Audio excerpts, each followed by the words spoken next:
To make something in the global financial market, you got to have a specific amount of money, although actually it does not cost you anything at all. Some accounts can be created starting with just $0. So that means you got to pay absolutely nothing to become a trader, a real or daytime trader in this market. But in other countries of the world, the epidemics led to some serious consequences and led to some serious issues in the global financial markets, for example, in the United States or in some countries of Europe, in the European Union. And they were really happy to receive government money and unemployment benefits and prolonged programs of unemployment benefits in the United States. First, it was Donald Trump in the United States. He provided each American with just a specific amount of money sent to adults, to any adult in the United States, to just keep them spending. But people were really cautious about the money given to them. First of all, because they kept to their homes and they did not require, it seems, too many products, too many goods and services. They were just sitting and waiting for something to come. They were under mobility restrictions, and maybe perhaps they even had some other savings in order to spend for their daily purposes. So they were, some of them thought that this is time for them to go to the financial market and start trading. Also, especially in these days, as you know, central banks started fighting this Corona crisis and the financial crisis that went together with it, in economic crisis. Well, actually, it's a series of crises here we're talking about. We're not only talking about some sort of an economic, healthcare crisis. It's a bunch of crises because a number of industries were affected. The services industry in particular, because it really needs face-to-face communications. And so there are a number of issues being discussed today in the world of finance, what to do. And first, in March 2020, people and central bank governors, financial ministers, they just did not know what to do. And they started thinking about the Great Depression, of course. They all learned what happened in Great Depression, and the difference from those times and today's times is that in the 1930s and in the years that followed, the United States and much of Europe was still on gold standard. So that means the dollar was redeemable in gold, and each dollar was backed by a certain amount of gold. Actually, it was written on the banknote bill that this dollar is redeemable in gold. Today, they do not have this gold standard. The US dollar actually was left off of its gold standard in 1971, when President Nixon went on air on August 17th and said that we are going to temporarily ban the convertibility of the US dollar into gold and from the gold to the dollar. So that was a temporary suspension. But this temporary suspension became constant, and the dollar is no longer redeemable in gold, but instead we got something which is still today known as the gold standard. the dollar standard. And under the Jamaican Agreement of 1976, countries decided that the dollar is still the anchor currency, and that pretty much led us to the international economy and international finance as we know it still to this day. There were some ideas of some economists and politicians, policymakers to reform that system. Some even proposed to go back to the gold standard. Of course, I think this is impossible today because at least in order to buy all goods and services today, you require much more of economic activity and much more money in order to make things just circulate. So also you got to store it somewhere. There is a bunch of problems here to deal with this gold standard, and in the years that precipitated, or in the pre-crisis years, in the pre-crisis period, just before the Great Depression, as you know, there were the roaring 1920s in the US economy. The US economy the US, the country itself, just went from the World War I as a victory nation, one of the victorious nations.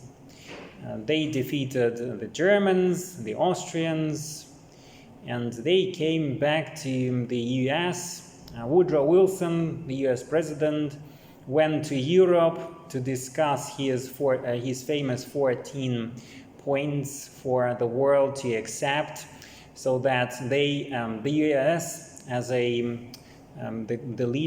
global nation, the creditor, the loan giver to European countries, as a savior of the European security and order.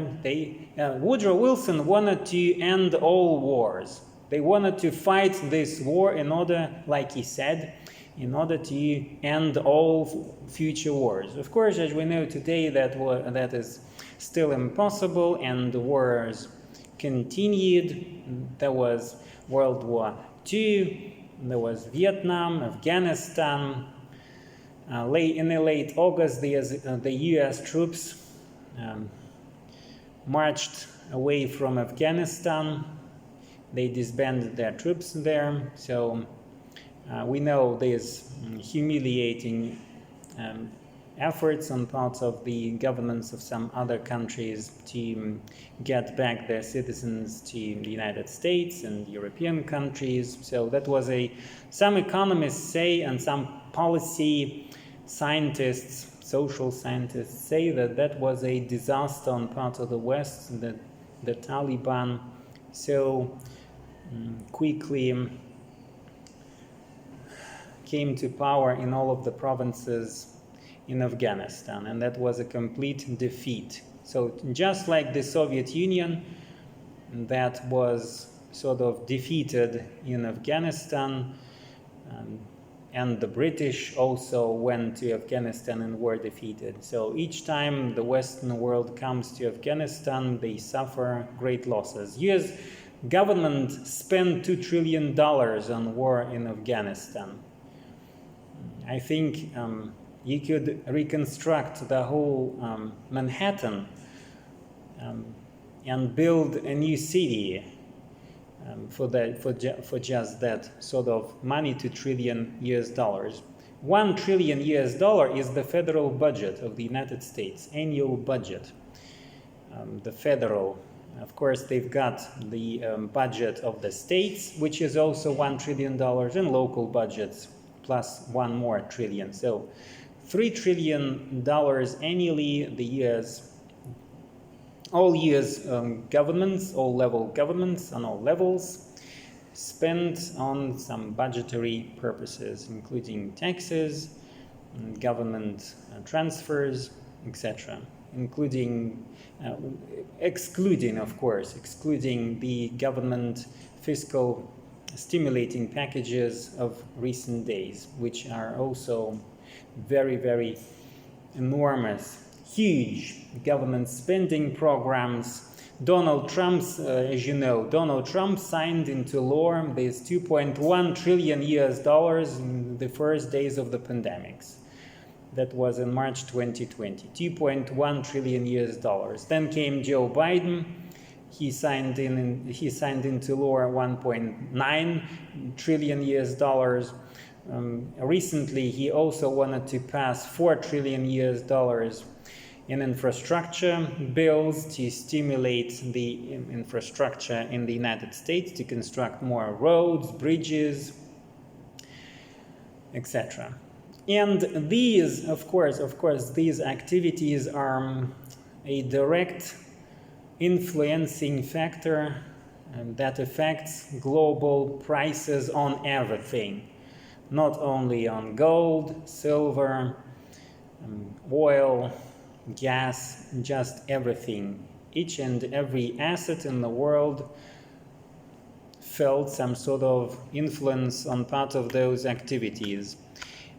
Remembering the 1930s and the roaring 1920s, when economic activity was really on its rise in the United States, looking back into history with all those cars that were produced by Henry Ford in his facilities in Detroit.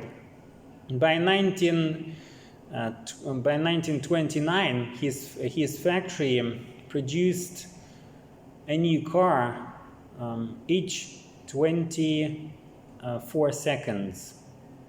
So it was a huge success. This is not Elon Musk, who produces only 500,000 cars a year. Henry Ford just produced millions of cars, and by the end of the roaring 20s, 9 out of 10 American households owned a car. That was a huge success. I think if these car makers produced cars at such a speed, I think we would have this decarbonization thing going much quicker.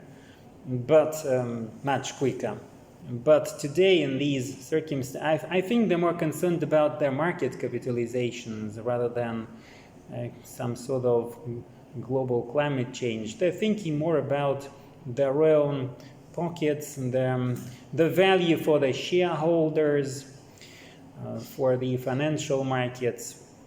I think Henry Ford thought differently. Of course, he was not a great fan of people and humanity, and there are many stories going about that, about his policies, his corporate and factory policies. He was not a very philanthropic type of person. Of course, some of his activities were philanthropic, but maybe later in the years, when he became older and started thinking about life after the death, because many people, many industrialists and financiers, they start thinking about helping the poor and the needy when they are preparing for that sort of life that awaits them. And they start thinking that maybe it's time for us to go through the needle of an eye, and something will help me better be able to represent before the general that awaits me there. The 1930s, like I said, the US economy was still on the gold standard. So the Federal Reserve System, which was already in place, the Federal Reserve System was established in 1913. So this is a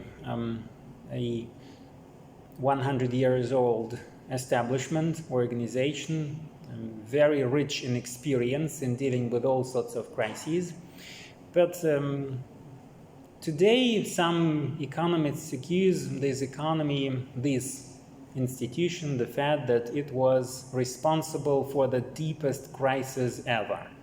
The Great Depression was considered in the 20th century as the deepest crisis. What did it do, actually? The Fed did do nothing, actually, back then in the 1930s. They, following the logic of economists and policymakers today, what do you have to do in order to fight a crisis such as this? You got to stimulate the economy. You lower interest rates and give more money, inject more money. That's the logic behind what some economists like John Maynard Keynes, for example, or Walter Paget. Actually, this is not Keynes's tradition. Many people say that this is what Keynes said, that you should lower interest rates and give more money to banks in order to stimulate the economy. That was Walter Paget's idea. Walter Paget is one of the writers for The Economist magazine back in 1843. He was one of the columnists for The Economist magazine, and he wrote in his articles that it is really good when a central banking authority, because central bank as a notion appeared a little bit later. We did not have central banks in those days. We had some states banks, or we just called them Bank of England, Banque de France, something of the sort. But we did not call it a central bank. A central bank is an institution that came a little bit later. Even the Federal Reserve System does not have a name, does not contain a central bank in its name, because the Federal Reserve System is an institution which consists of 12 reserve banks, not just one central bank. Paget said that central bank, or the Bank of England should give more money, fresh capital to commercial banks in return for good assets. This sustained their economy. Great Britain had no bankruptcy in its after that, after the Bank of England started this practice. They did not have a bank run in 150 years history of their financial system. So it was only in 2008, during the global financial crisis, that the bank, I believe it was Royal Bank of Scotland, that filed for bankruptcy in 2008. But that was the only example in its 150 years of great success of this policy. Keynes came later. He wrote about that in his book of 1936 on money, interest, and employment or unemployment, the general theory of unemployment, money, and interest, it was called, in 1936. So it was long after actually the Great Depression, 7 years later. He was not the father of the recovery in the United States, like many other people believe.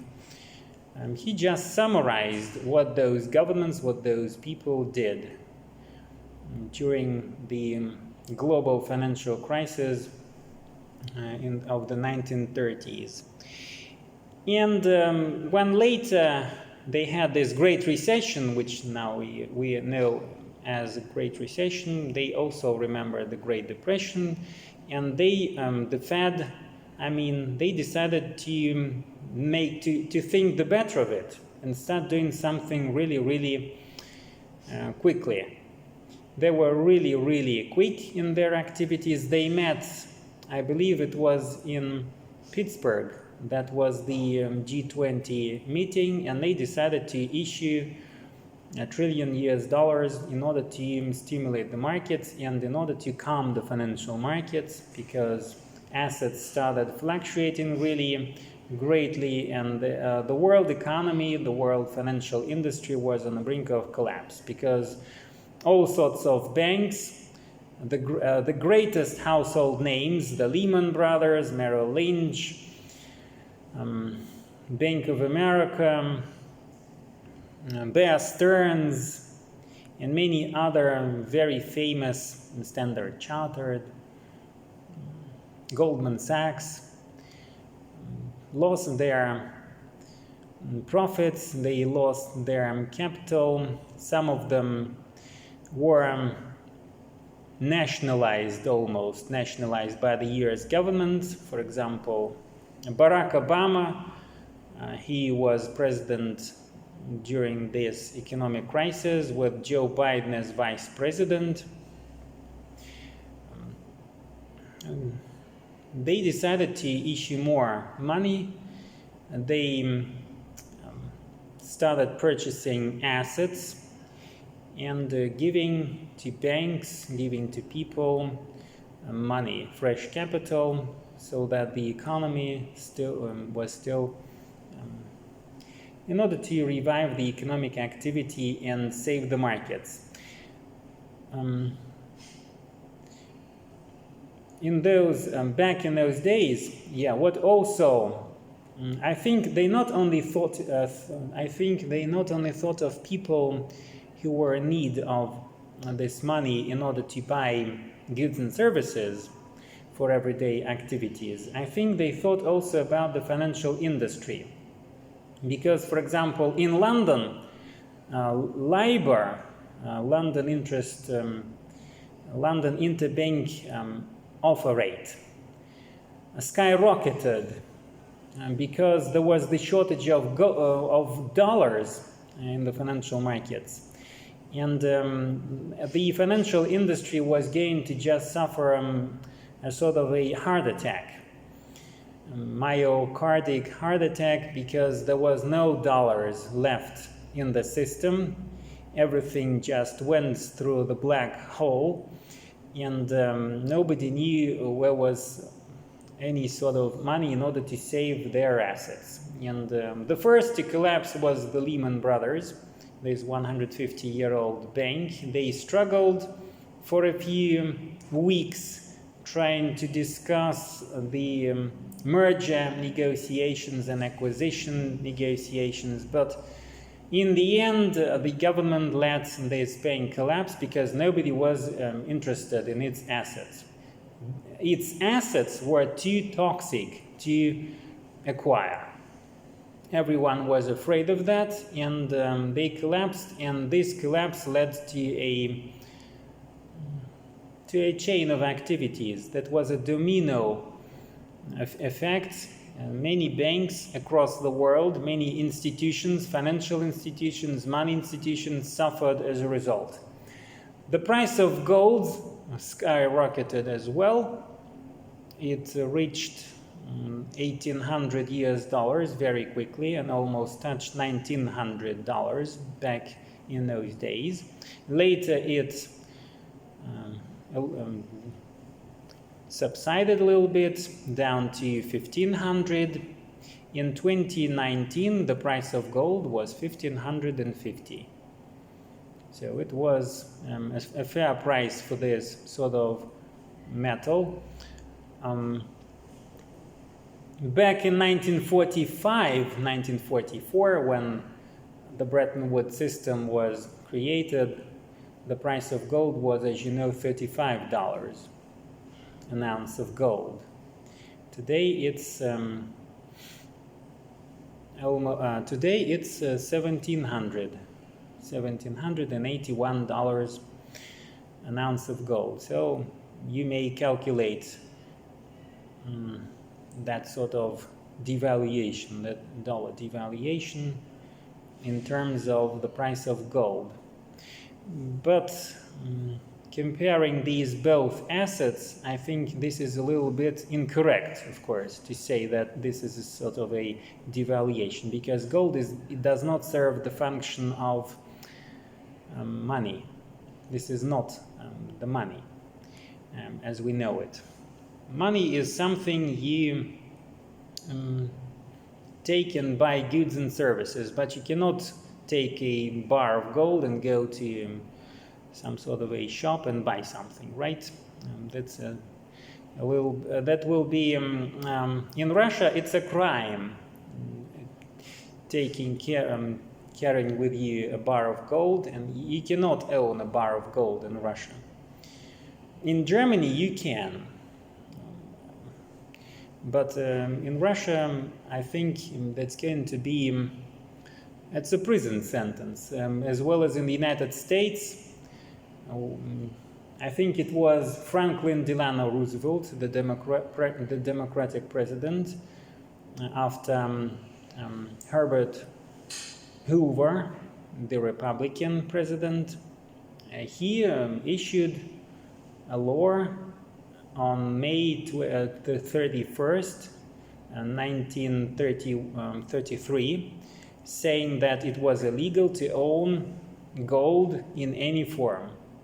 And this presidential order said that each person in the United States owning gold coins, gold bars, anything, gold bullion, should return it back to the Federal Reserve System in exchange for paper money. And that was the end. Actually, that was partly the end of the gold standard in the 1930s. And that sort of thing allowed the central bank be a little bit a different institution. So, in the 1930s, the Federal Reserve System could not lower interest rates as far as zero. For example, like today, they did. They did lower interest rates down to zero. In the European Union, the ECB, the Fed, they all did it. Today, interest rates in global central banks is zero. So that means money brings you no store of value function. The money does not serve the store of value function. And the people lost interest. Some of the investors, of course, lost interest in it, excluding perhaps, the US dollar and the euro, which are still the global currencies, the world reserve currencies. But in the 1930s, it was absolutely impossible. It was out of the question to lower interests down to zero. Why? Well, if they did that at the Fed, that would mean the gold that could flow out of the United States, and they were really afraid of that. And they kept interest rates very, very high. Actually, they even increased it a little bit. And this activity led to the greatest contraction in production and manufacturing activity in US history. So in order to avoid such a situation in 2008, looking back to history, they decided to lower interest rates because, they were not on gold standard anymore. They could lower the interest rates. The dollar was not pegged to the gold. That means they could not be afraid of the dollar flowing out of the US. This did not happen. And right before the financial crisis and economic crisis that followed the pandemics in 2020, they did the same thing. Before that, I think the US Fed funds benchmark was something like 2 to 4%. It fluctuated between these two extremes. Just like in Europe, I think it was 2%. And as soon as this thing happened, as soon as coronavirus began, they slashed it down to zero. They really did it very quickly, and the stimulating package was much larger than the package they offered the economy to stimulate it back in 2008. Today it runs into trillions of dollars and euros. Like I said, the US economy already issued, the Fed issued its balance. Its balance increased by 4 trillion US dollars. That's the quarter of US GDP. A quarter of US GDP was given to stimulate the economy. And what happened after that? If we before that we had a complete collapse of economic activity and the collapse in assets. All assets started their spectacular decline. Gold went down. Why did gold went down?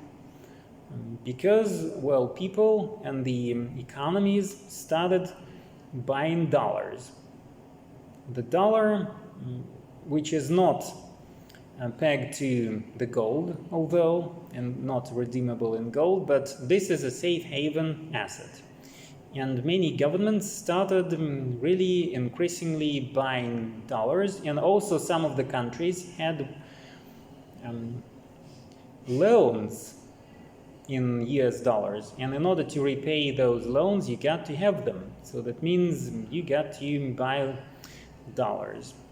And all currencies, even the hard currencies like we know them, British pounds, the euro, Australian, New Zealand dollars and Canadian dollars, they all just tumbled under the weight of the corona crisis. They lost their values dramatically. Ruble tumbled down.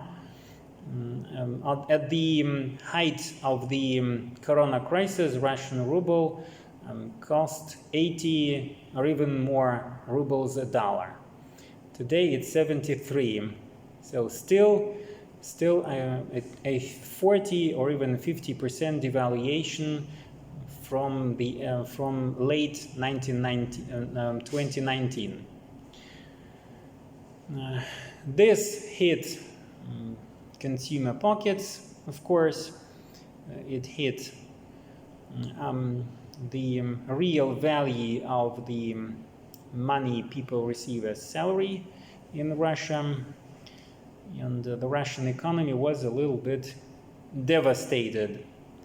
Of course, we still have oil reserves and other sorts of reserves to sustain the economy, but it was a very harsh blow to the economy after the international sanctions that were imposed on the Russian economy after the Crimea annexation and after the taper tempering. After the Fed started its harsh economic policy, tight monetary policy in 2013. Maybe you remember that in 2013 the US Fed started by stages increasing the benchmark rate. And this led to a wave of currency devaluations in emerging economies, and Russia was not the exception. Plus, we had this international sanctions affair, the Crimea affair, and it fueled the crisis in Russia, and that's why on certain days and trading sessions, the Russian ruble was down as far as 89 rubles a dollar. That was a very serious blow.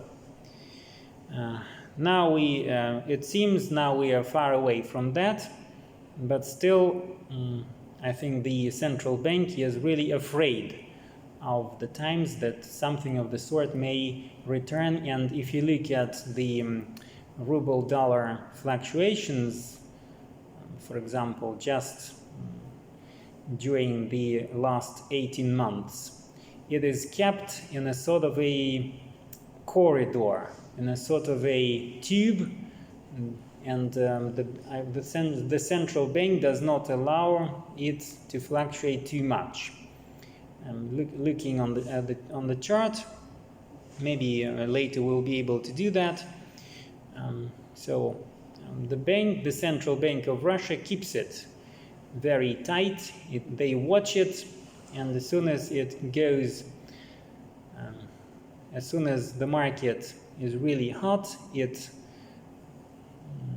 intervenes. Even the Ministry of Finance intervenes with its funds. They support the ruble. They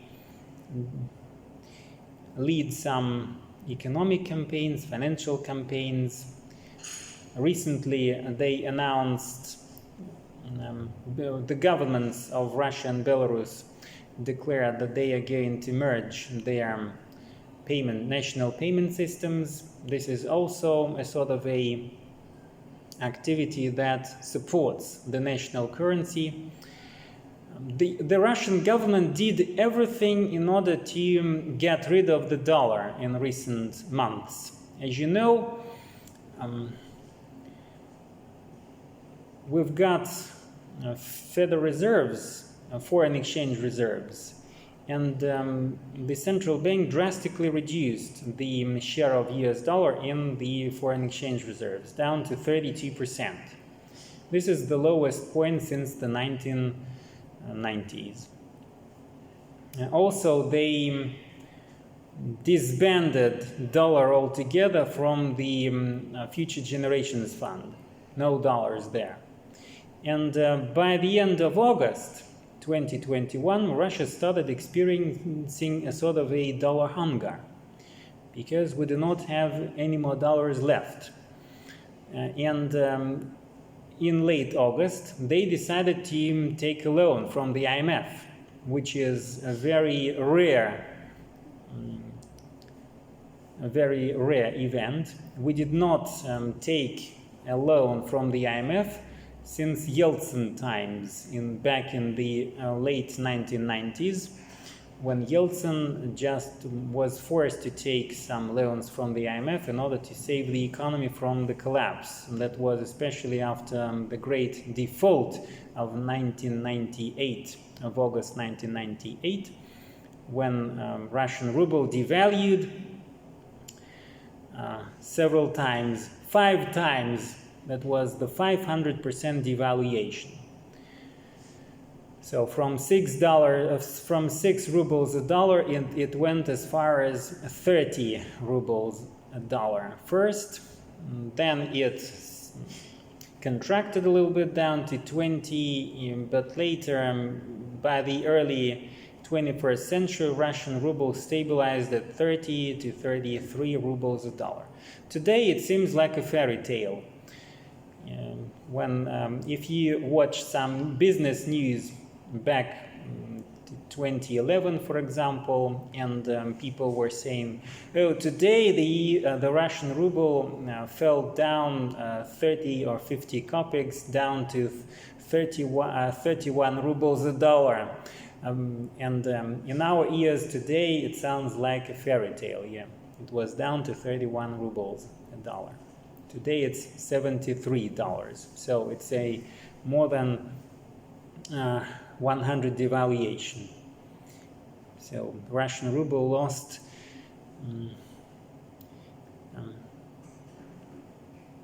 lost its value twice as much as it was in 2011, and even at the height of the global financial crisis.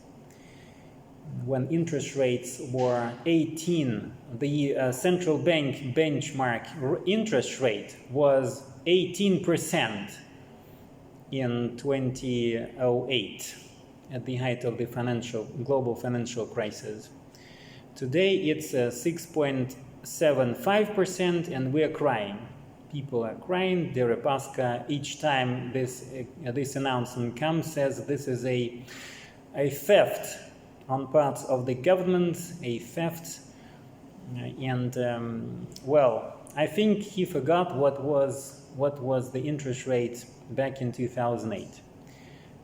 What kind of a theft that was, of 18% interest rate to charge. And you may understand that the rate at this Sberbank level, for example, it was something like 50 to 60% to charge. That was absolutely a devastation for the people, for the economy.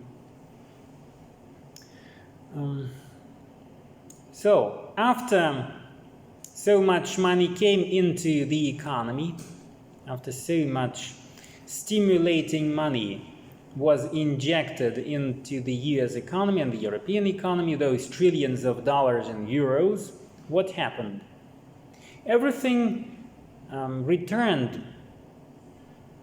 The situation stabilized.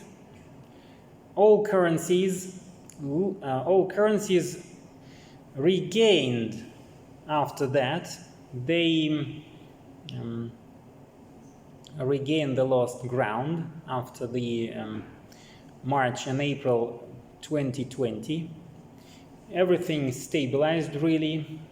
The gold, but these assets such as gold and silver, palladium, precious metals started their spectacular rise. The price of gold went as far as $2,200 an ounce of gold at the height of this rally.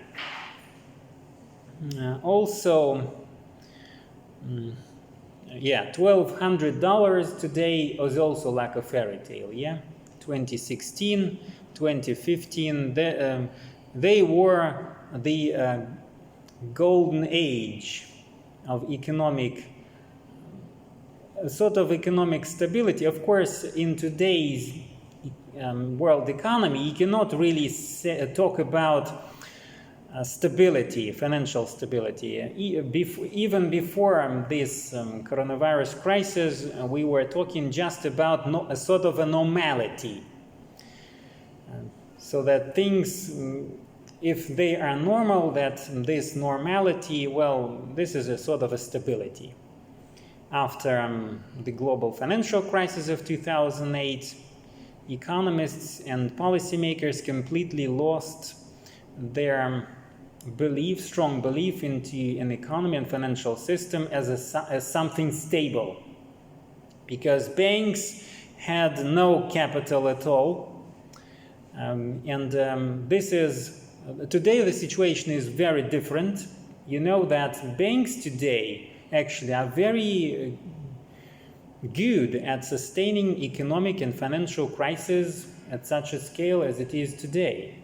They've got so much money in their assets and their vaults, on their balance sheets, that some American banks, like the Bank of America and JP Morgan Chase, stop taking deposits because if you take more and more deposits, you will have to do what? You will have to send that money back to the Fed as a reserve requirement activity, because each and every bank in the United States is obliged to pay a reserve requirement rate to the central bank to keep its money there as a sort of a collateral for if in case something happens and there will be a bank run. So they stopped receiving more deposits, and they started doing more trading activities. People just went crazy, sitting at homes on their sofas very cozily. They started trading on the market using all those windfall profits, unemployment benefits, and government stimulating packages, those thousands of dollars they received each month, they just went on a spectacular stock market binge. They started investing into assets, into cryptocurrencies. So all those people unexperienced in trading activities stimulated the financial markets, and the shares of companies, especially Apple, Google, Tesla, and many other assets all across the world started their spectacular ride. They almost doubled in capitalization, these companies, in the past 18 months. Apple, Google, Amazon, they almost doubled in their market capitalization. Today, the four big tech companies in the US, Amazon, Google, Apple, and Microsoft, have a market capitalization of $4 trillion, a quarter of the year's GDP of all economic activity. Just 4 companies out of S&P 500 index.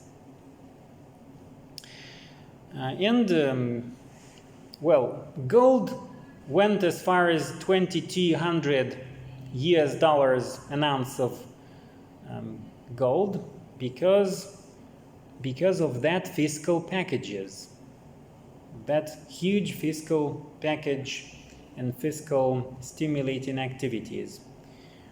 And also because the Central Bank of the United States slashed interest rates down to 0. Why do you have to keep money if it does not give you anything? And people started investing heavily into the financial markets, into gold and silver, into shares. Even bonds lost their shine, so to speak, because they also do not give you much yield. 10-year treasuries give you today 1.2 interest rate. It's almost nothing in terms of when an Apple share or a Microsoft share, they skyrocketed and they went as far as 800% in the past 18 months. So you could get $8 out of one invested into those assets. Later, when inflation problems returned, so before, I think it was not until the summer and the spring, it was not until the spring 2021 that the central banks and people in general, the financial industry, started talking about the taper tantrum, the tight monetary policy. So they were afraid each month, just before the announcement of the Fed, the announcement of an interest rate. They were waiting for an increase, or at least a word on part of Jerome Powell, the Fed chairman, that they are going to increase interest rates. Nothing of the sort happened, but each time they were in expectation of the taper tantrum. The taper tantrum means that if they raise interest rates, that would mean you will have to buy more dollars. That would mean a demand for dollars and the dollar rally again. This was the reason why gold started its spectacular decline, because today it's $300 less value than it was at the height of the pandemic's crisis. At the height of the corona crisis, in summer and even the fall of 2020. 2021 also was a good year for those assets, but in general what we have today is that people are more interested in investing into financial assets such as Google shares or Tesla shares. Tesla has the market capitalization of the 5 biggest automobile producers combined. So in 2019, the largest companies, car makers in the world, produced 90 million cars. That was the historic record in human history. They say that was the car peak. Just like an oil peak, it was a car peak. 90 million cars sold in 2019. And the market capitalization of a company that produces only 500,000 cars, just 500,000, a drop in the ocean of cars, its market capitalization is $800 billion. And the market capitalization of Daimler, the Daimler company, Daimler AG, is the maker of car. They invented the car. Carl Benz and Daimler, they just were the engineers behind the first car produced in Germany and Europe in 1887. And their market capitalization is something like, it is just unrealistic to say that it is 30 or 40 billion euros compared to almost $1 trillion of Tesla in market capitalization. So it sounds worthless. These companies' values sound worthless. They worth nothing compared to Tesla company, which is behind that electric car rally. So the price of gold as an asset is on the rise just because people lost a sort of a belief that money, that the paper money keeps some sort of a value, and they should really think about buying something of the value. You see that the price of gold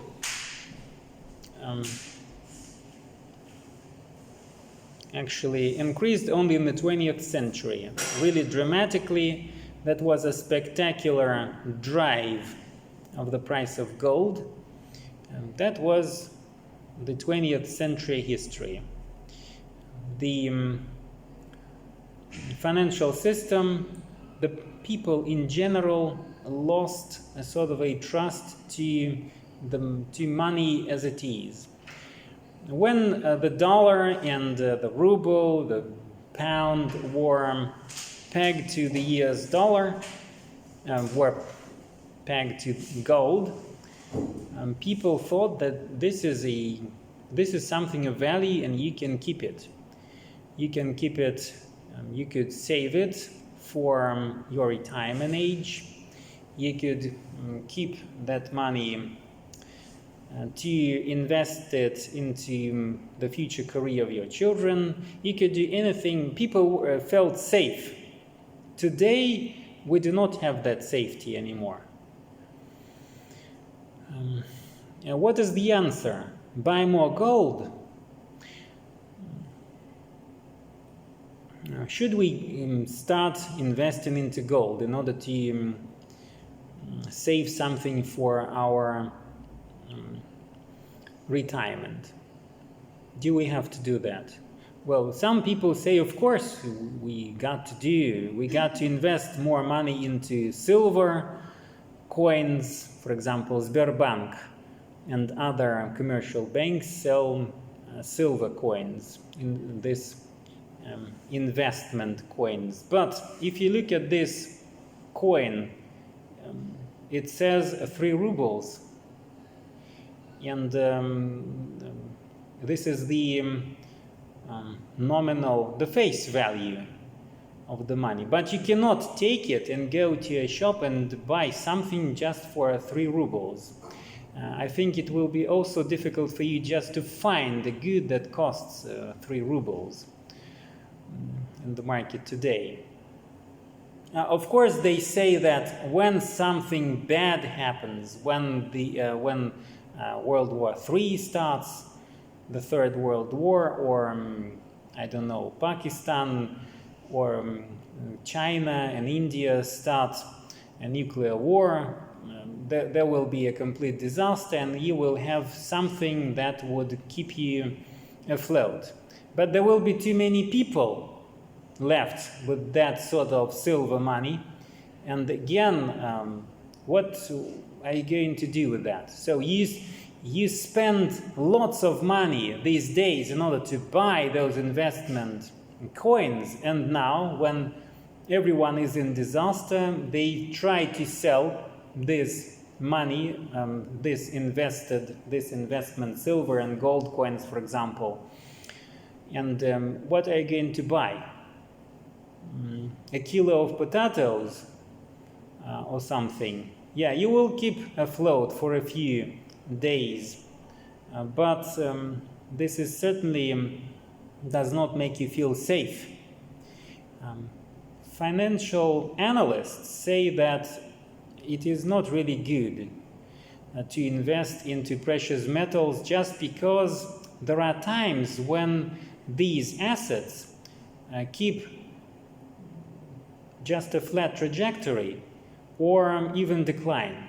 For example, the dollar went, the gold went as far as $1,800 an ounce of gold in 2008, at the height of financial crisis. But for example, and you started buying gold certificates. In the US you cannot buy, or in Russia you cannot buy gold in bars. So you buy gold certificates.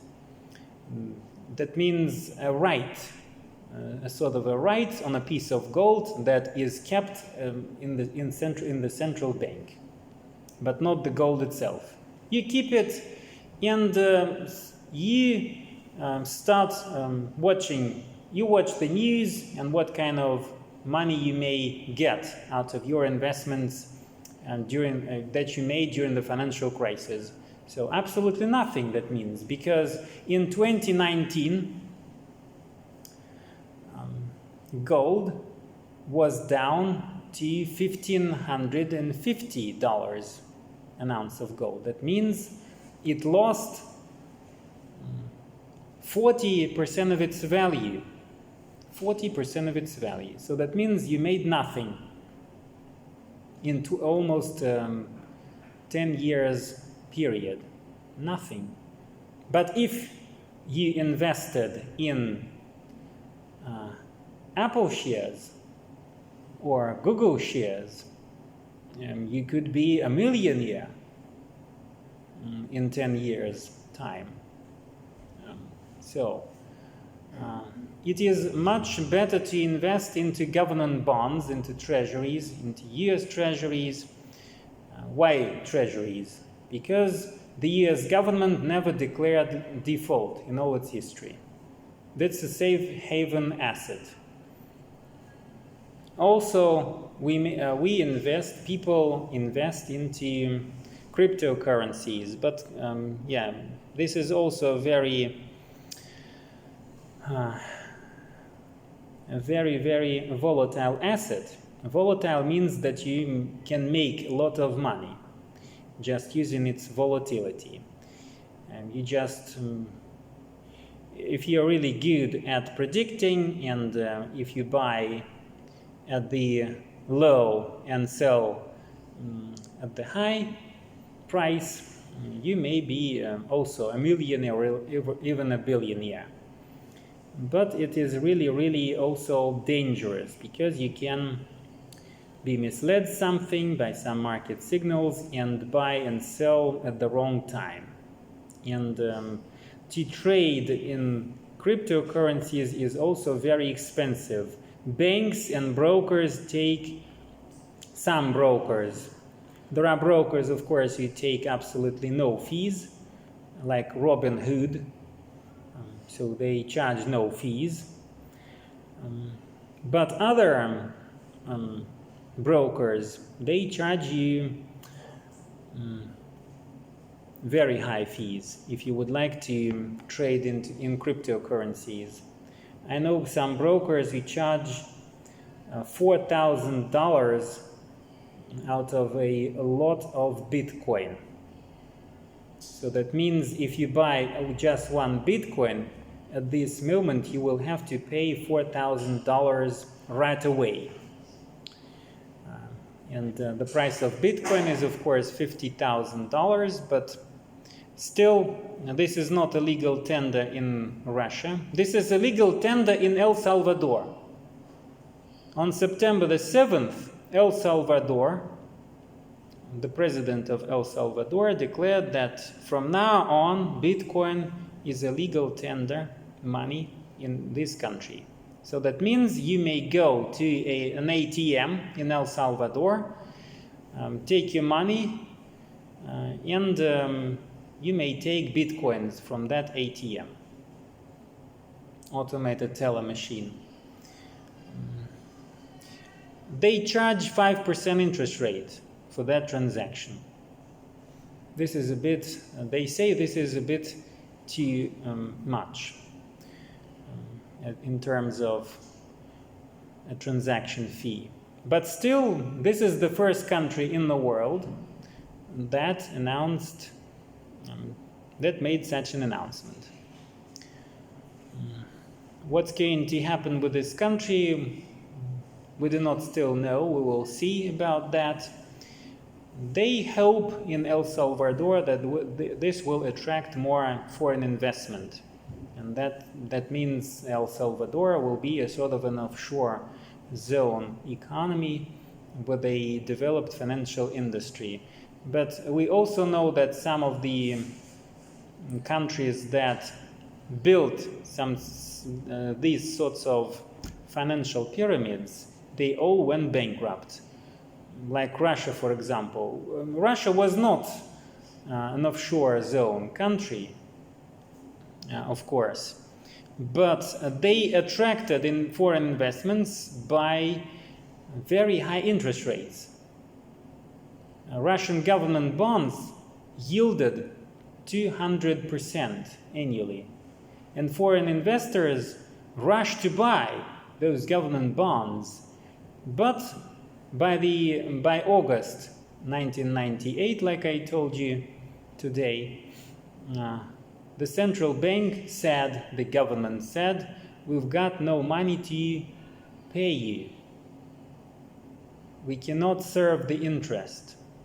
And they declared a default. Sergei Kiriyenko, the prime minister in those days back then, and now he also is a civil servant in some government. He takes some government post, I believe, somewhere in the atomic industry or somewhere there. A very important government official. So he went on air in parliament. I still remember him talking about the he was very, very calm in saying that Russia declares default on all its foreign obligations. That was a shock that shook countries such as Brazil and Argentina, thousands of kilometers away from Russia. Their currencies tumbled. Mexican peso tumbled. Brazilian, they had in those days Cruzeiro currency. Today they have a Rio. The name of the currency of Brazilian currency is Brazilian Rio. But in those days they had Cruzeiro. This currency also tumbled, and they had a hyperinflation period. Also a very deep economic and financial crisis, just because the Russian government stopped serving its debt. That was a very unfortunate event. So looking at this particular graph, yes, it says that it is really good to invest into gold, yeah? But it is very good if you invested it somewhere at the turn of the century, in 1900. Yeah, today you would be very, very rich if you bought gold, lots of gold, back in the 1900, for example, in the early 20th century, when it was $15 an ounce of gold. You could be a very, very rich person. But today, when the markets fluctuate each and every day, it is absolutely impossible to be sure whether you are going to profit by these assets, by these activities. The United States is the largest holder of gold. It was always the largest holder of gold in the 20th century. In 1950, the United States, the Fed, had 20,000 tons of gold. 20,000 tons of gold in its vaults. Today, they've got 8.8 thousand tons of gold. So that means it more than halved in the last 60 to 70 years. What happened? The collapse of the Bretton Woods system. The answer would be so many countries in the world, including Japan, Germany, Great Britain, France, by the late 1960s, they started to feel that the United States is not a guarantor. The US dollar is not a store of value, especially when the United States went to Vietnam and budget deficit and trade deficit of the United States started increasing very, very quickly. Yeah, and exporting nations in those days, the leading exporting nations like Japan, Germany, France, and Great Britain started thinking about taking their gold back to their own central banks. General de Gaulle, he was French president back then, he decided in 1965 to take $800 million in cash. They boarded a ship, and this ship went to New York, and in exchange for $800 million, they received, I think, 300 tons of gold, of French gold, and they went back. And that was, I think, one of the very few countries. And in the 10 years of that process, the countries I named, the largest exporting nations, received their gold in exchange for US dollars because it was still allowed, this transaction, to exchange gold into dollars and dollars into gold. It was a free transaction. Of course, I think they paid some sort of an interest, but still this transaction was possible. It was called the gold window. And in 1971, like I told you right at the beginning of today's lecture, President Nixon, Richard Nixon, went on air on August the 15th, it was, and he said that the US government decided to temporarily suspend this transaction of dollar exchange. So the gold window closed. And after that, the price of gold, just in a matter of a few weeks, it was $200 an ounce of gold. Later, it started also rising higher and higher, 300, 500. Later, it subsided a little bit, down to 300, even 200. And people, Ben Bernanke, he was the Fed chairman during the financial crisis. Actually, he's a very good scientist. He's a very good economist. He writes articles. A very clever economist, I should say. He's not a simple person. He's not a simple guy like Jerome Powell. He does not write articles in economics and financial theory or the theory of money and finance. So Ben Bernanke, actually, he has a PhD. So he, back then, he says that in one of his lectures, in the 1980s, people thought that we do not need gold because the dollar, it is still the world currency, despite the fact that the dollar exchange standard was abolished. People thought that in a few decades we will not need gold at all.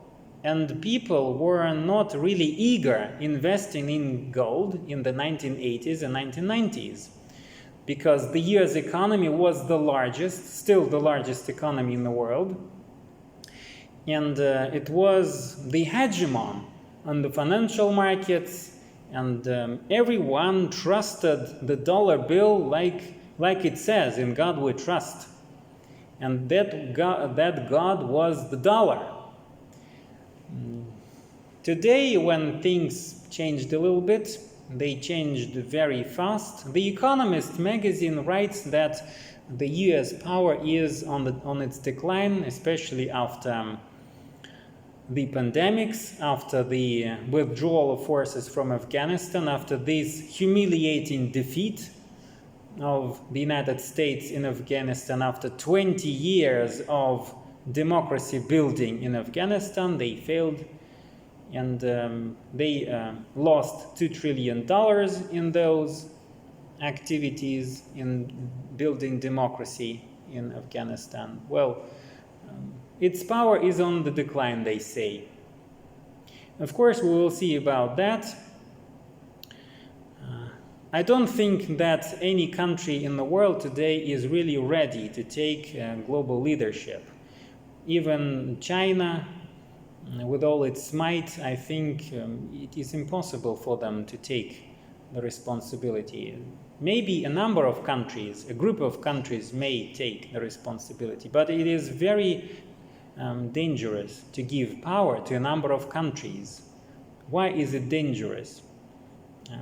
Just because if a number of countries is very, very, very powerful, or a group of countries, and the countries themselves in this group are very powerful, that they have all these military might and all that gold and all that money in their financial assets, they will be competing in order to become someday the global power.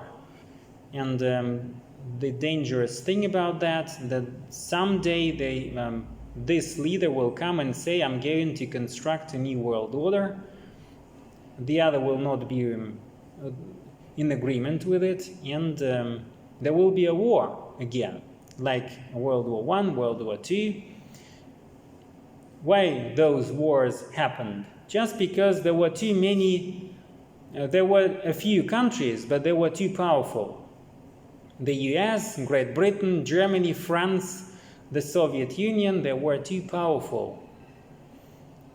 And in order to understand who is the leader out of them, they had to fight the greatest war in the history of humankind. And that war was World War II. Certainly, we do not want this war to happen. And I think this is one of the reasons why it is really good for the US to still keep the leadership position. Even if we do not like, even if we dislike the United States, still I think it is the best of the two evils. So that this country is still in power. And I think we should help. We should really do something to help this country still keep its position. I do not want China to become the world leader, personally. I do not like this. I don't mean to say that I dislike Chinese government or Chinese products. Well, we all have Chinese products in our homes, and I think we're really grateful for Chinese people who produce all those goods and things. This is really a great nation. They're very, very good at making things. They're not lazy. They try to work. They get education. Well, they're really, really clever people.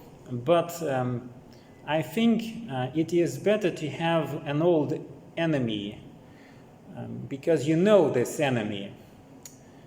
You know how to deal with it. You know how to live with it. But we do not know what kind of a leader China is going to be as a leader. Yeah? We will have to know that new enemy. We will have to try to adapt to its rulings, to its new rulings, to its new idea of the world order. What kind of order, global order, that's going to be?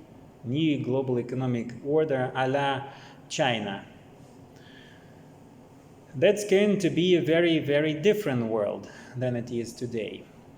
So the establishment that is the Bretton Woods establishment as we know it, this is the basis, this is the